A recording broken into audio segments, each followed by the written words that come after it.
رات کے وقت یہ کلمہ پڑھ کر سو جائیں، خواب میں آپ کی پریشانی، بیماری، مشکل کا حل آپ کو پتہ چل جائے گا انشاءاللہ۔ بہت ہی مجرب عمل ہے، آج رات پڑھ کر آپ خود اپنی آنکھوں سے دیکھ لیجئے۔ شروع اللہ تبارک و تعالی کے نام سے جو بڑا مہربان نہایت رحم کرنے والا ہے۔ بھائیوں اور بہنوں، آج کا جو وظیفہ ہے وہ کسی بھی بیماری میں مبتلا افراد کے لیے بہت ہی خاص وظیفہ ہے۔ اگر کوئی شخص کسی بھی بیماری میں مبتلا ہو اور ہر قسم کا ڈاکٹری علاج کروا کر مایوسی کا شکار ہو چکا ہو، یا کوئی بھی شخص کسی بھی قسم کی پریشانی میں مبتلا ہو لیکن وہ پریشانی حل ہونے کا نام نہ لے رہی ہو، تو انہیں چاہیے کہ یہ عمل لازمی کریں۔ انشاءاللہ خواب میں اللہ رب العزت ان کو ان کی بیماری کے حل کا راستہ دکھا دیں گے اور اسی طرح مصیبت اور پریشانی سے نکلنے کی صورت کی طرف رہنمائی فرما دیں گے۔ بہت ہی آزمودہ عمل ہے۔ اللہ والو، انسان پر جب بھی کوئی بیماری آتی ہے، پریشانی آتی ہے، تو اللہ رب العزت ہی انسان کو اس بیماری سے شفا عطا فرماتا ہے اور اس کی پریشانی کو دور فرماتا ہے۔ بعض اوقات کسی ظاہری سبب سے حاصل ہوتی ہے اور بعض اوقات بغیر سبب ہی بیماری سے شفا ہو جاتی ہے، لیکن ناظرین یہ بات یاد رکھنے کی ہے کہ شفا تو اللہ رب العزت ہی دیتا ہے۔ اللہ کے علاوہ کون ہے جو شفا دے سکے؟ اور اسی چیز کو اللہ پاک نے قرآن مجید میں اس طرح بیان فرمایا ہے کہ جب میں بیمار پڑتا ہوں تو اللہ ہی مجھے شفا بخشتا ہے۔ اس لیے ہر مسلمان کے لیے ضروری ہے کہ وہ اپنی بیماری کے لیے شفا صرف اللہ کریم سے طلب کرے۔ یاد رہے کہ علاج کروانا منع نہیں ہے، لیکن اس سے پہلے یہ ضروری ہے کہ حضور پاک صلی اللہ علیہ وسلم کی تعلیمات کے مطابق اپنا علاج ان چیزوں سے کرنے کی کوشش کی جائے جن میں اللہ رب العزت کے پیارے حبیب صلی اللہ علیہ وسلم نے شفا بتلائی ہے۔ یاد رکھیے، قرآن مجید کو خود اللہ رب العزت نے مومنوں کے لیے شفا بتلایا ہے، بلکہ یوں فرمایا کہ ہم نے اس قرآن کو مومنوں کے لیے شفا اور رحمت بنا کر اتارا ہے۔ تو معلوم ہوا کہ اسی قرآن پاک میں اللہ رب العزت نے شفا رکھی ہے۔ لیکن ناظرین، افسوس کی بات ہے کہ ہم قرآن مجید سے دور ہو چکے ہیں۔ یاد رکھیے کہ اسلام ہمیں علاج کرنے سے منع نہیں کرتا، لیکن مسلمان کا چونکہ یہ یقین ہے کہ شفا تو اللہ رب العزت ہی دے گا، اسی لیے بیماری کی صورت میں سب سے پہلا کام جو کسی مسلمان کو کرنا چاہیے وہ ہے اللہ کی طرف رجوع کرنا۔ یعنی جیسے ہی بیماری کا سامنا ہو، کسی مشکل کا سامنا ہو، تو 2 رکعت نفل صلاۃ الحاجات پڑھ کر اللہ رب العزت سے دعا مانگے اور اپنے لیے شفا طلب کرے۔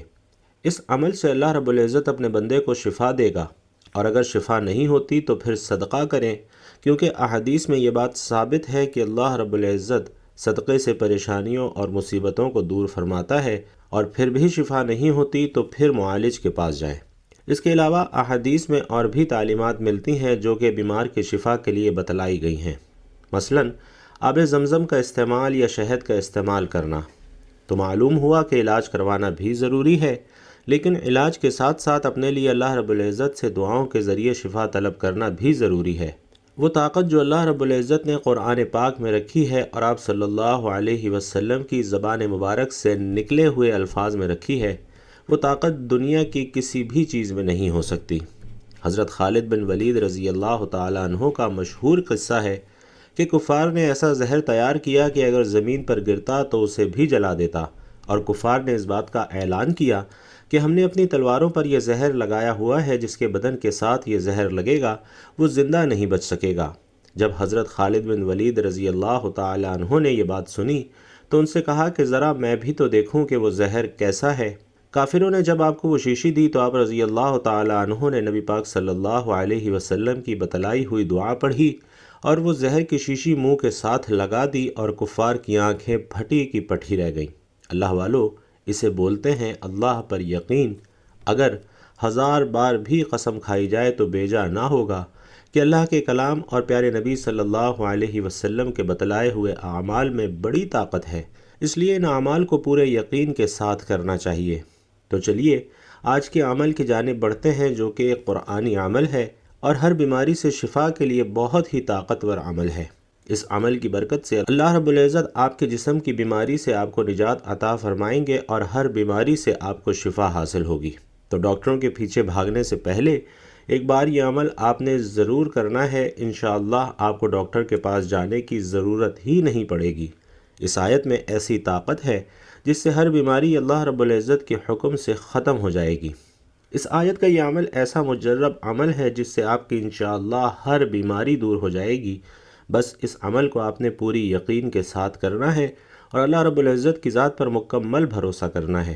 آپ خود ہی اپنی آنکھوں سے اس آیت کی برکات دیکھیں گے۔ یاد رکھیے کہ صحت اللہ رب العزت کی بہت بڑی نعمت ہے، اس لیے ہمیں چاہیے کہ اللہ کریم کی ذات سے ہمیشہ عافیت کی دعا مانگیں، اور جب بھی بیماریوں سے نجات کی دعا کی جائے تو اس یقین کے ساتھ مانگا جائے کہ اللہ رب العزت ہی کی طرف سے یہ بیماری ہے اور اللہ پاک ہی اس سے نجات دینے والا ہے اور اللہ پاک ہی شفا دینے والا ہے۔ جتنا زیادہ یقین کے ساتھ اس عمل کو کیا جائے گا اتنا ہی جلد نتائج سامنے آنے لگیں گے۔ تو ناظرین، پورے یقین کے ساتھ اس پر عمل کیجئے۔ اگر آپ خود بیمار ہیں تو خود یہ وظیفہ پڑھ لیں جس کا پورا طریقہ آپ کو بتا رہا ہوں۔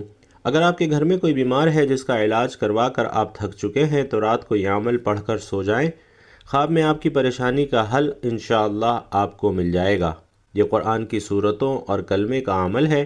آپ کے جسم کے اندر سے اور جسم کے باہر سے جیسی بھی کوئی بھی بیماری ہوگی انشاءاللہ ختم ہو جائے گی اور آپ کو زندگی میں سکون حاصل ہو جائے گا۔ قرآن پاک کے ہر حرف میں ثواب ہے، تاثیر ہے، شفا ہے، برکت ہے۔ ایسے وہ تمام لوگ جو دنیاوی طور پر کافی پریشان رہتے ہیں، بیماریوں کے اخراجات کی وجہ سے، خرچوں کی وجہ سے بہت زیادہ ذہنی دباؤ کا شکار رہتے ہیں، ہر وقت سینے پر بوجھ سا محسوس ہوتا ہے، خود کو بے چین محسوس کرتے ہیں، انشاءاللہ اللہ کے فضل سے آج یہ عمل بتائے گئے طریقے کے مطابق کرنے سے آپ کی ہر بیماری ختم ہو جائے گی، ہر پریشانی دور ہو جائے گی۔ اور آج کا یہ عمل شروع کرنے سے پہلے آپ کو ایک اہم بات سے بھی آگاہ کرنا چاہوں گا کہ جو بھی عمل، جو بھی وظیفہ ہم آپ کو بتاتے ہیں وہ اللہ رب العزت کی طرف سے ہوتے ہیں۔ یعنی ہمارے جو وظیفے آپ لوگ کرتے ہیں وہ اللہ کریم کے کلمات ہوتے ہیں، اللہ کریم کا ذکر ہوتا ہے، قرآن مجید کے الفاظ ہوتے ہیں، قرآن مجید کی صورتیں اور تسبیحات ہوتی ہیں، جن کی برکت سے، جن کی طاقت سے اللہ رب العزت شفا عطا فرماتا ہے۔ بہت سے لوگ کہتے ہیں کہ ان وظیفوں میں کچھ نہیں رکھا، تو میری ان تمام عزیزوں سے گزارش ہے کہ کوئی بھی بات ہم اپنی طرف سے نہیں بتاتے بلکہ اللہ کا ذکر بتاتے ہیں، قرآن پاک کی صورتیں بتاتے ہیں، درود پاک کے بارے میں بتاتے ہیں، جس کو پڑھنے سے شفا اللہ رب العزت دیتا ہے۔ آپ خود جانتے ہیں کہ اللہ رب العزت کے کلمات میں کتنی طاقت ہے۔ تو بھائیوں اور بہنوں، ہمیں چاہیے کہ ہم ان وظائف کو کامل یقین اور ایمان کے ساتھ سچے دل سے کریں، ہمیں ان وظائف سے زیادہ فائدہ حاصل ہو سکے۔ حضرت بلال حبشی رضی اللہ تعالی عنہ سے روایت ہے کہ حضور پاک صلی اللہ علیہ وسلم نے ارشاد فرمایا کہ تم رات کے جاگنے کو لازم پکڑو، کیونکہ یہ تم سے پہلے اور نیک لوگوں کا طریقہ ہے، اور رات کا قیام اللہ رب العزت کی طرف سے تقرب کا ذریعہ ہے اور گناہوں کے لیے کفارہ ہے اور گناہوں سے روکنے اور حسد سے دور کرنے والی چیز ہے۔ کائنات میں کسی بھی فرد کو کسی بھی قسم کی بیماری لگ گئی ہو، کوئی بھی چیز، کوئی ذہنی الجھن ہو یا کوئی قلبی بے چینی ہو، کوئی جادو ہو یا جن آسیب کا سایہ ہو، آج کا یہ وظیفہ پڑھنے کے بعد اپنے اندرونی حالات کو بدلتے ہوئے اپنی آنکھوں سے دیکھیں گے۔ بے شک اللہ مدد کرنے والا ہے، اور یہ جملہ اپنے اندر ایک گہرا روحانی پیغام رکھتا ہے جو ہر اس شخص کے دل کو چھو لیتا ہے جو زندگی کی مشکلات، پریشانیوں، تنگیوں اور آزمائشوں میں گھرا ہوا ہے۔ ناظرین، انسان جب دنیا کے سہاروں سے مایوس ہو جاتا ہے، جب ہر دروازہ بند ہوتا نظر آتا ہے، جب اپنے بھی ساتھ چھوڑ دیتے ہیں، تب ایک ہی ذات ہے جس کی طرف دل خود بخود متوجہ ہو جاتا ہے، اور وہ ہے اللہ رب العزت کی ذات۔ اور یہی وجہ ہے کہ لوگ وظائف، اذکار اور دعاؤں کی طرف رجوع کرتے ہیں، کیونکہ انہیں یہ یقین ہوتا ہے کہ اصل مددگار صرف اللہ ہے۔ اور قرآن مجید میں اللہ رب العزت فرماتا ہے کہ جو شخص اللہ پر بھروسہ کرتا ہے اللہ اس کے لیے کافی ہو جاتا ہے، اور یہ آیت اس بات کا واضح ثبوت ہے کہ انسان کو ہر حال میں اللہ پر ہی توکل کرنا چاہیے۔ اسی طرح ایک اور مقام پر اللہ تعالیٰ ارشاد فرماتا ہے کہ بے شک اللہ صبر کرنے والوں کے ساتھ ہے۔ جب بندہ صبر اور دعا کو اپنا ہتھیار بنا لیتا ہے تو اللہ کی مدد ضرور شامل حال ہوتی ہے۔ وظائف اور اذکار کی اہمیت ہمیں احادیث مبارکہ سے بھی ملتی ہے۔ حضور نبی کریم صلی اللہ علیہ وسلم نے فرمایا کہ دعا مومن کا ہتھیار ہے، اور اس حدیث سے معلوم ہوتا ہے کہ دعا اور ذکر وہ طاقت ہے جس کے ذریعے انسان اپنی تقدیر کو بھی بدل سکتا ہے۔ ایک حدیث میں آتا ہے کہ اللہ کے پیارے رسول صلی اللہ علیہ وسلم نے فرمایا کہ اللہ تعالی حیا کرتا ہے کہ بندہ اس سے دعا کرے اور وہ اسے خالی ہاتھ لوٹائے۔ اس کا مطلب یہ ہے کہ جو شخص سچے دل سے اللہ کو پکارتا ہے اللہ تعالیٰ اس کی دعا کو ضرور قبول فرماتا ہے۔ اسی طریقے سے ایک اور حدیث میں نبی کریم صلی اللہ علیہ وسلم فرماتے ہیں کہ جو شخص اللہ کو خوشحالی میں یاد کرتا ہے اللہ اسے مصیبت میں یاد رکھتا ہے۔ اور ناظرین، یہ بات ہمیں سکھاتی ہے کہ ذکر اور وظیفہ صرف مشکل وقت کے لیے نہیں بلکہ ہر حال میں کرنا چاہیے تاکہ اللہ کی مدد ہمیشہ شامل حال رہے۔ اسی طریقے سے ایک اور حدیث میں آیا ہے کہ تم اللہ سے مانگو اور یقین رکھو کہ اللہ قبول کرے گا، اور اس حدیث میں یقین اور ایمان کی اہمیت کو واضح کیا گیا ہے کیونکہ بغیر یقین کے دعا اثر نہیں رکھتی۔ قرآن مجید میں اللہ رب العزت فرماتا ہے ادعونی استجب لکم، یعنی تم مجھے پکارو میں تمہاری دعا قبول کروں گا۔ یہ اللہ کا وعدہ ہے اور اللہ اپنے وعدے کے خلاف نہیں کرتا۔ اسی طریقے سے ایک اور جگہ پر اللہ رب العزت فرماتا ہے الا بذکر اللہ تطمئن القلوب، یعنی دلوں کا سکون صرف اللہ کے ذکر میں ہے۔ ناظرین، جب انسان مسلسل ذکر کرتا ہے تو اس کے دل کو سکون ملتا ہے، اس کی پریشانیاں کم ہوتی ہیں اور اس کے مسائل حل ہونے لگتے ہیں۔ اسلامی تاریخ میں بھی ایسے بے شمار واقعات موجود ہیں کہ جہاں لوگوں نے اللہ پر مکمل یقین اور توکل کیا اور اللہ نے ان کی مدد فرمائی، اور حضرت ابراہیم علیہ السلام کا واقعہ اس کی بہترین مثال ہے۔ جب انہیں آگ میں ڈالا گیا تو انہوں نے صرف اللہ پر بھروسہ کیا اور اللہ نے آگ کو حکم دیا کہ اے آگ ٹھنڈی ہو جا اور سلامتی والی بن جا۔ اسی طریقے سے حضرت موسیٰ علیہ السلام کا واقعہ ہے کہ جب وہ سمندر کے کنارے پہنچے اور پیچھے فرعون کا لشکر تھا تو انہوں نے فرمایا کہ ہرگز نہیں، میرا رب میرے ساتھ ہے، وہ مجھے راستہ دکھائے گا، اور اللہ نے سمندر کو راستہ بنا دیا۔ اسی طریقے سے حضرت یونس علیہ السلام کا واقعہ بھی ایک عظیم مثال ہے کہ جب وہ مچھلی کے پیٹ میں تھے، اندھیروں کے اندر اندھیرا تھا، تب انہوں نے اللہ کو پکارا لا الہ الا انت سبحانک انی کنت من الظالمین، تو اللہ نے انہیں نجات دی۔ اور یہ واقعہ ہمیں سکھاتا ہے کہ چاہے حالات کتنے ہی مشکل کیوں نہ ہوں، اگر بندہ سچے دل سے اللہ کو پکارتا ہے تو اللہ اس کی مدد ضرور کرتا ہے۔ اور ناظرین، یہی وجہ ہے کہ آج کے دور میں بھی جب لوگ وظائف کے پیچھے پڑ جاتے ہیں کیونکہ انہیں یقین ہوتا ہے کہ اللہ ہی ان کی مشکلات کو حل کرنے والا ہے، لیکن یہاں ایک اہم بات سمجھنا بھی ضروری ہے کہ وظیفہ صرف الفاظ دہرانے کا نام نہیں ہے بلکہ یہ دل کی کیفیت کا نام ہے۔ اگر دل میں یقین نہ ہو، نیت خالص نہ ہو اور اللہ پر مکمل بھروسہ نہ ہو تو وظیفہ بھی اثر نہیں کرتا۔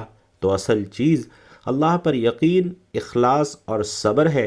حضرت علی رضی اللہ تعالیٰ عنہ کا قول ہے کہ میں نے اللہ کو اپنے ارادوں کے ٹوٹنے سے پہچانا، یعنی جب انسان کی اپنی تدبیریں ناکام ہو جاتی ہیں تو وہ سمجھ جاتا ہے کہ اصل اختیار اللہ کے پاس ہے۔ اسی طرح حضرت عمر رضی اللہ تعالیٰ عنہ فرمایا کرتے تھے کہ اگر آسمان سے پتھر بھی برسنے لگیں تو مجھے یقین ہے کہ اللہ مجھے بچا لے گا۔ اور ناظرین، یہ یقین ہی اصل طاقت ہے جو انسان کو اللہ کے قریب لے جاتی ہے۔ تو بھائیوں اور بہنوں، ہمارا آج کا وظیفہ بھی اللہ تعالیٰ کی مدد حاصل کرنے کا ایسا شاندار اور طاقتور وظیفہ ہے کہ جو شخص یہ عمل کر لیتا ہے تو اللہ تعالیٰ کی مدد اس کے ہر کام میں شامل ہو جاتی ہے اور اس کے لیے غیب سے اسباب پیدا کیے جاتے ہیں جو کہ اس کے وہم اور گمان میں بھی نہیں ہوتے۔ تو اس مجرب وظیفے کو آپ نے اپنی زندگی کا لازمی حصہ بنانا ہے۔ یہ وظیفہ ایسا شاندار اور بابرکت وظیفہ ہے جس کے بارے میں حضور نبی کریم صلی اللہ علیہ وسلم نے فرمایا کہ جب تم پر مشکل وقت آ جائے تم خود کو بے بس محسوس کرو، جب کوئی راستہ نظر نہ آئے تو اس وظیفے کو اپنا معمول بنا لو، اور پھر دیکھنا کہ اللہ تعالیٰ کیسے تمہارے لیے غیب سے راستے کھولتا ہے، کیسے ناممکن کو ممکن بناتا ہے، کیسے دلوں کو سکون عطا فرماتا ہے اور کیسے حالات کو بدل دیتا ہے۔ بھائیوں اور بہنوں، یہ دنیا آزمائش کی جگہ ہے۔ یہاں کسی کو ہمیشہ خوشی نہیں ملتی اور نہ ہی کسی کی زندگی ہمیشہ آسان رہتی ہے۔ ہر انسان کو کسی نہ کسی شکل میں آزمائش کا سامنا کرنا پڑتا ہے، لیکن کامیاب وہی ہے جو آزمائش کے وقت گھبراتا نہیں بلکہ صبر اور ذکر الہی کو اپنا سہارا بناتا ہے، کیونکہ ذکر اللہ ہی وہ طاقت ہے جو ٹوٹے ہوئے دلوں کو جوڑ دیتی ہے، جو مایوسی کو امید میں بدل دیتی ہے، جو اندھیروں میں روشنی پیدا کر دیتی ہے۔ اور آج کا یہ وظیفہ نہ صرف دنیاوی مشکلات کو آسان کرتا ہے بلکہ آخرت میں بھی کامیابی کا ذریعہ بنتا ہے۔ اکثر لوگ مشکل وقت میں پریشان ہو کر ادھر ادھر بھاگتے ہیں، کسی سے مدد مانگتے ہیں، کسی سے مشورہ لیتے ہیں، لیکن اصل مدد اللہ کے پاس ہے۔ اگر بندہ سچے دل سے اللہ کو پکارے، اس کے سامنے آنسو بہائے، اس کے ذکر کو اپنا معمول بنا لے، تو اللہ تعالیٰ خود ہی اس کے معاملات سنبھال لیتا ہے، اور پھر اس بندے کو کسی دوسرے انسان کی ضرورت نہیں رہتی۔ بھائی اور بہنوں، آج کے دور میں کوئی بھی ایسا مشکل سے مشکل کام نہیں جو پیسے کے بغیر نہ ہو سکے۔ جس کے پاس دولت ہوتی ہے اس کو ہی آج سب کچھ سمجھا جاتا ہے، اور یہ یقیناً فتنوں کا دور ہے۔ ایک فتنہ ختم نہیں ہوتا کہ دوسرا سر اٹھا لیتا ہے۔ پیارے آقا صلی اللہ علیہ وسلم نے فرمایا کہ جو فتنے اندھیری رات کی طرح چھا جانے لگیں، جس طرح اندھیرا چھا جاتا ہے رات، تو ایسے فتنوں سے پہلے نیک اعمال کرنے میں جلدی کرو، اور ایسے فتنے پیدا ہوں گے کہ آدمی صبح کو مومن ہوگا اور شام کو کافر ہوگا، یا شام کو مومن ہوگا اور صبح کو کافر ہوگا۔ وہ دنیاوی ساز و سامان کو اکٹھا کرنے اور اس کی خرید و فروخت کے لیے اپنا دین تک بیچ ڈالے گا۔ وہ زمانہ بہت قریب ہے جب مسلمانوں کی بہترین مال بکریاں ہوں گی، جن کو لے کر وہ پہاڑوں کی چوٹیوں اور بارش کے مقامات کی طرف نکل جائے گا، اور فتنوں سے راہ فرار اختیار کر کے اپنے دین کو بچائے گا۔ دوستو، آج طریقہ یہی ہے۔ ہر انسان جو ان فتنوں سے بچنا چاہتا ہے، جب تک وہ اپنا راستہ نہیں بدلے گا، کبھی بھی ان فتنوں سے نہیں بچ سکے گا۔ اور آج آپ کے سامنے ہے کہ ایسے فتنے پیدا ہو چکے ہیں کہ جو بہت ہی پرہیزگار آدمی ہے، اس کے لیے بھی اپنا ایمان بچانا مشکل ہو جاتا ہے۔ انسان اپنی ذات اور نفس پرستی کے نشے میں اس قدر گر چکا ہے، اس قدر مبتلا ہو چکا ہے کہ اللہ تعالیٰ کی اتنی نعمتوں کے باوجود، اتنی آزمائشوں کے باوجود بھی وہ چاہتا ہے کہ مجھے فلاں چیز مل جائے، فلاں چیز مل جائے، اور جب وہ خواہشات اور آرزوئیں پوری نہیں ہوتی تو وہ ڈپریشن اور بے سکونی کا شکار ہو جاتا ہے، اور اسی چکر میں اللہ تعالیٰ کی عطا کردہ نعمتوں کی ناشکری شروع کر دیتا ہے، کیونکہ اللہ تعالیٰ نے انسان کو وہ کچھ عطا کیا ہے جو اس کے لیے بہتر ہے۔ ہمارا رب ہمیں جو عطا کرتا ہے وہی ہمارے لیے بہتر ہوتا ہے۔ وہ خالق ہے، وہ اپنے بندے کو ہر لحاظ سے سمجھتا ہے، مگر انسان وہ حاصل کرنا چاہتا ہے جو وہ خود اپنے لیے بہتر سمجھتا ہے۔ اللہ تعالیٰ فرماتا ہے کہ ہو سکتا ہے کہ تم ایک چیز کو ناگوار سمجھ رہے ہو جبکہ وہ تمہارے لیے بہتر ہو، اور ہو سکتا ہے کہ تم ایک چیز کو اچھا اور پسندیدہ خیال کرو مگر وہ تمہارے لیے بری ہو۔ چیزوں کے اچھا برا ہونے کو تم نہیں جانتے، اللہ جانتا ہے۔ انسان اس دنیا سے جس قدر الجھتا ہے اتنا ہی اس کے گھیرے میں آتا چلا جاتا ہے، اور جتنا اس سے بچتا ہے اور اس سے پناہ مانگتا ہے اتنا ہی اس کے شر سے محفوظ رہتا ہے، کیونکہ یہ دنیا ایک کنواں ہے جس میں گر گیا کبھی فلاح نہ پا سکے گا۔ اسی لیے تو پیارے آقا صلی اللہ علیہ وسلم نے دنیا حاصل کرنا تو ایک طرف دنیا کی یاد سے بھی منع فرمایا ہے۔ حدیث پاک میں آتا ہے کہ دنیا کی یاد میں اپنے دلوں کو مشغول نہ رکھو۔ آج پیارے آقا کی امت پریشان ہے، سکون ڈھونڈ رہی ہے کہ کسی طرح سے سکون مل جائے، پریشانی ختم ہو جائے۔ اور ناظرین، یہ سب اس وقت ہوگا جب ہم اللہ کا ذکر کریں گے، اللہ کے ذکر سے اپنے دلوں کو آباد کریں گے، اللہ کی یاد کو اپنی زندگی کا حصہ بنائیں گے۔ تو بھائیوں اور بہنوں، آپ نے اس وظیفے کو رات کو سونے سے پہلے پڑھنا ہے۔ سب سے پہلے حضور پاک صلی اللہ علیہ وسلم کی ذات اقدس پر درود پاک کا نذرانہ پیش کرنا ہے، اور درود پاک پڑھنے کے بعد یہ تسبیح آپ نے کم از کم 33 مرتبہ پڑھنی ہے۔ حسبی اللہ لا الہ الا هو علیہ توکلت وہو رب العرش العظیم۔ اور یہ تسبیح پڑھنے کے بعد آپ نے اللہ تعالیٰ کے ایک بہت ہی پیارے نام یا وہابو کی ایک مکمل تسبیح پڑھنی ہے، یعنی 100 مرتبہ پڑھنا ہے، اور اس کے بعد ایک تسبیح استغفر اللہ کی پڑھنی ہے۔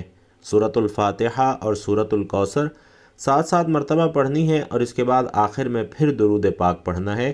اور کوشش کیجئے کہ اس عمل کے بعد آپ سو جائیے۔ انشاءاللہ آپ کی جو بھی پریشانی ہے، جو بھی بیماری ہے، اللہ رب العزت اس کا حل آپ کو آپ کے خواب میں دکھا دے گا۔ اللہ رب العزت سے دعا ہے کہ ہم سب کو نیکی کی بات سننے، سمجھنے اور اس پر عمل کرنے کی طاقت اور توفیق مرحمت فرمائے۔ میرا سنانا اور آپ کا سننا اپنی بارگاہ میں قبول و منظور فرمائے، آمین یا رب العالمین۔ بھائیوں اور بہنوں، آخر میں آپ سے گزارش ہے کہ اگر آپ بھی اپنے رزق میں وسعت، برکت اور کشادگی چاہتے ہیں تو اللہ رب العزت کا ایک انتہائی طاقتور صفاتی نام یا رزاقو کمنٹ باکس میں ضرور لکھتے جائیے گا۔ اللہ تبارک و تعالی ہم سب کا حامی و ناصر ہو، آمین یا رب العالمین۔